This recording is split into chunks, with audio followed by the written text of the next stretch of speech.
Now, today is January 6th, and the Congress gathered as the Constitution requires, and it ratified the results of the Electoral College that certified Donald Trump as the winner and Kamala Harris as the loser of the 2024 election. And despite everything that we've been told about Donald Trump over the last 4 years, really the last 8 years, that he's an existential threat to American democracy, that if he returns to the White House, there will be no more elections, this is the last one, that he's a figure who intends to impose dictatorship on the United States, not just dictatorship, but fascist dictatorship, white nationalist dictatorship, and that he's really a figure on par with the worst monsters in history, if not worse than them, including Adolf Hitler, who we were told right before the election took place that was somebody that Donald Trump had repeatedly expressed admiration for, according to several of his generals who left the White House very angry with him.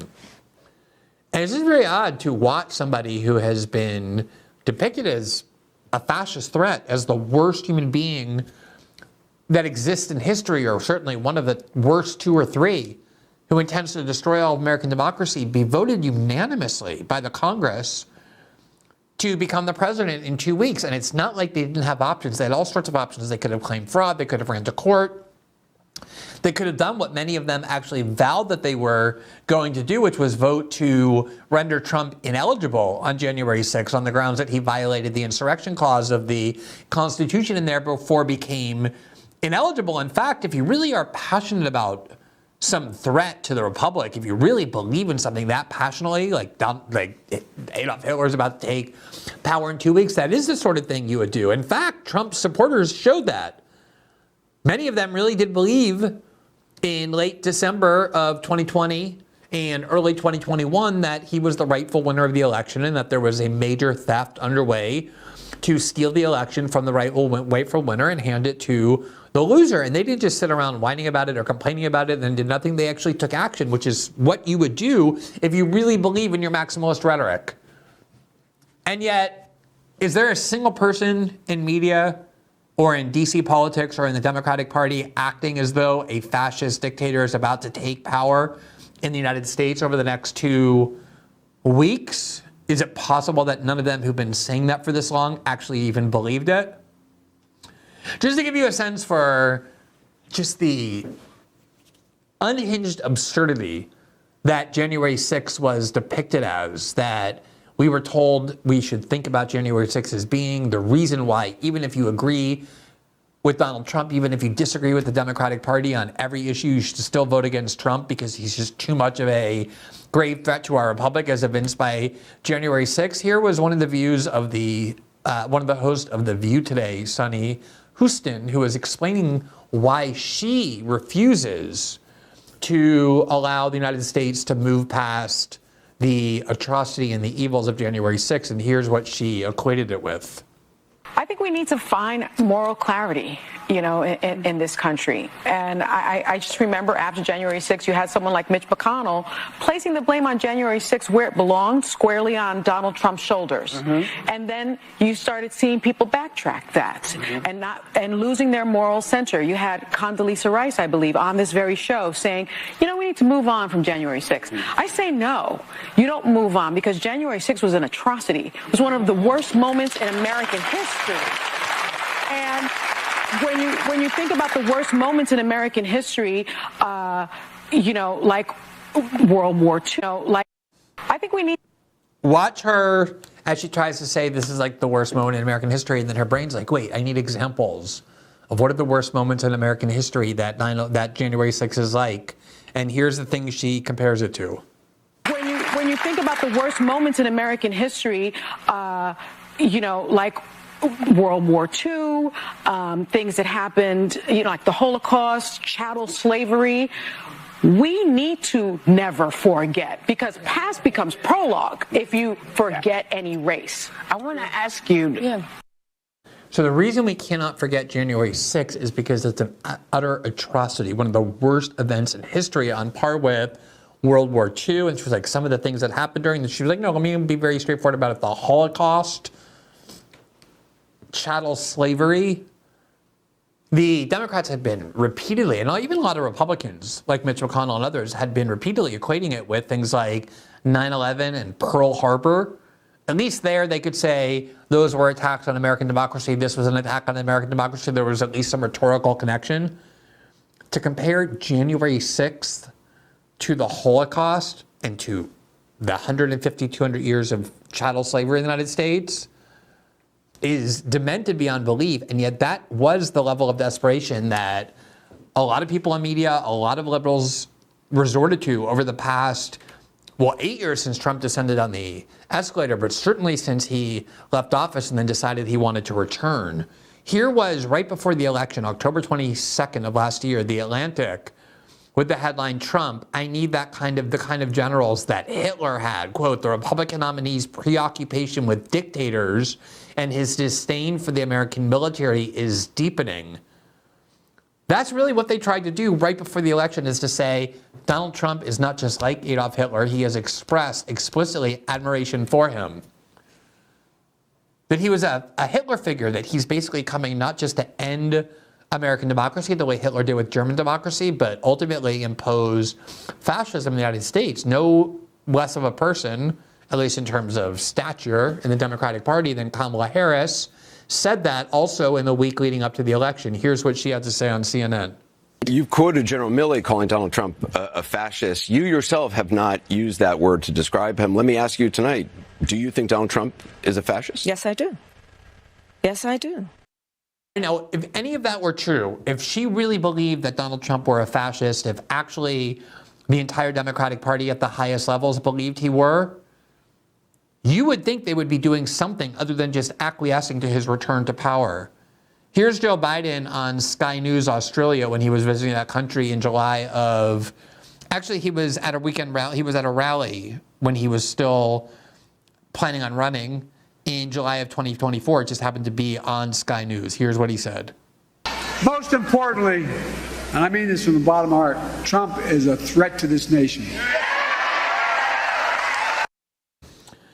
Here was the Hill, which published on December 26 an article by two quote-unquote legal scholars, Evan Davis of Columbia Law and David Schulte of Yale Law, who seemed at least to take their rhetoric seriously, because they were trying as recently as 10 days ago to convince people not to allow Trump to return to the White House, despite the fact that more Americans voted for him than any other candidate, and that he had won the election in accordance with the rules imposed by the Constitution with the Electoral College. They were arguing, which is what you would argue if you actually believed any of the things that people were saying about Donald Trump in the highest levels of media and liberal politics, which is that we can stop Trump from coming to power, and here's how we do it. Quote, Congress has the power to block Trump from taking office, but lawmakers must act now.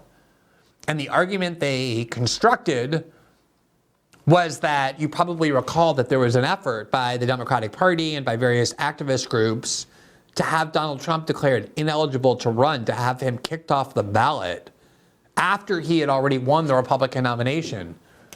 And those activist groups took those lawsuits to various states where there were either Democratic majority courts, like in Colorado, or Democratic attorneys general or secretaries of state in Massachusetts and Maine. And their argument was that under the Constitution, the 14th Amendment, Section 3, that any citizen who is guilty of inciting an insurrection shall be ineligible to run for the presidency. And the Colorado Supreme Court, by a 4-3 ruling, actually decided that was true, that Trump was ineligible to appear on the ballot in Colorado because they found him guilty of an insurrection. And then quickly, Democratic Party secretaries of state began concluding that he could be on the ballot in other states as well. They were trying to kick him off the ballot, the party of democracy.